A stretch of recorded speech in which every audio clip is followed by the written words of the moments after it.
नमस्कार। कल छात्र का कॉल आया कि सर 4-5 साल से कंपटीशन एग्ज़ाम दे रहे हैं और कहीं रिज़ल्ट नहीं हो रहा है, तो अब हम चाहते हैं कि कोई भी जॉब लग जाए। तो मैंने उससे पूछा कि आप कौन सा जॉब में जाना चाहते हैं, आप करना क्या चाहते हैं। डिप्लोमा डिग्री करके 8 से 10 हज़ार की जॉब के लिए परेशान है कि हमको जॉब में जाना है। तो मैं उसके सभी पक्षों को जाना कि क्यों आना चाहता है, जबकि उसके पास घर से भी वैसा कोई प्रेशर नहीं है। तो क्या कारण है कि वो एक छोटे से जॉब को ले करके संतुष्ट होना चाहता है या उस पर जाना चाहता है। क्या है कि पढ़ते पढ़ते जब सफलता नहीं मिलती है तो हम लोगों का जो मन मस्तिष्क है वो अपने अंतर आत्मा को धीरे धीरे स्वीकारने लगता है कि हम ये नहीं कर पाएंगे, और एक समय ऐसा आता है कि लगता है कि अब हम छोड़ दें, अब कोई भी जॉब कर लें और अपना जीवन की शुरुआत कर दें। तो उन सभी विद्यार्थियों से मेरा कहना है कि आप धैर्यपूर्वक सही दिशा में आप एक एक स्टेप्स ऐसा लें कि आपको अपने लक्ष्य की तरफ पहुंचाए। उसके साथ समस्या क्या हो रहा है कि वो कुछ भी काम करने के लिए तैयार हैं। मतलब वो अगर 10,000 में जॉब में जा रहे हैं, प्राइवेट में कहीं करना चाह रहे हैं, तो एटलीस्ट उसका 8 घंटा तो अवश्य ही जाएगा। अब सोचिए कि वो 8 घंटा अपना जो फ्रूटफुल समय है, जिसमें वो तरोताज़ा रहेगा, जो जागृत अवस्था का जो सबसे यूजफुल समय है, उसको वो दे देता है। इसके बाद वो थका आएगा घर में, उसका वो 8 घंटा ही सिर्फ नहीं है, 8 घंटा के बाद भी वो उस पर इमेजिनेशन उसका माइंड में, मस्तिष्क में चलता रहेगा कि आज मेरे साथ ऐसे हुआ, आज हम ये काम किए। मतलब उसका मन का जो विचार है, जो भावनाएं हैं, वो सब बिखर जाएगा, स्कैटर्ड हो जाएगा। अब क्या होगा कि धीरे धीरे और इस तरह वो बस उसको स्वीकार कर लेगा।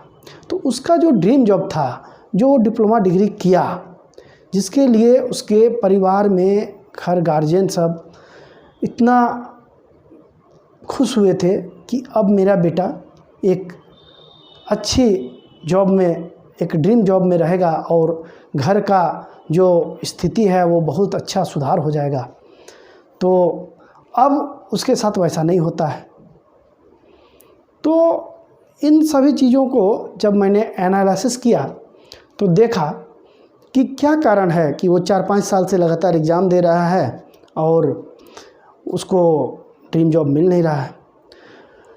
तो उसके तरफ से जो बताया गया कि अपॉर्चुनिटी का बहुत कमी है और अवसर बहुत कम है और बहुत सारे स्टूडेंट्स एग्ज़ाम देते हैं, तो इसमें मेरा कैसे होगा।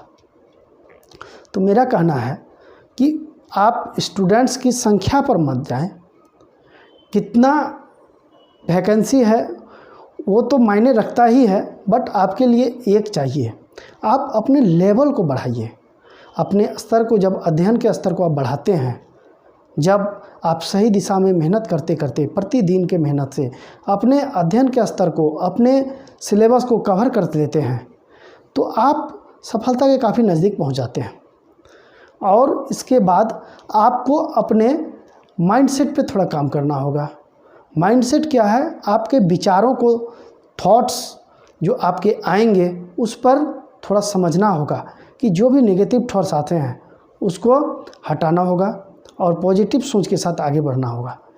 मेहनत तो करना ही है, मेहनत के साथ साथ आपको सही दिशा में सोचना भी पड़ेगा। सही दिशा में सोचना है और प्रार्थना करनी है। प्रार्थना में वो शक्ति है जो आपको मनोबल को, अपना मनोबल को गिरने नहीं देगा। और आप ईश्वर के प्रति जब आप समर्पित कर देते हैं, उस परमात्मा के प्रति जब आप सौंप देते हैं, तो वो आपके लिए अच्छा ही करता है। ये विश्वास आपको जब आपके मन में हो जाएगा तो आप सफल हो जाते हैं।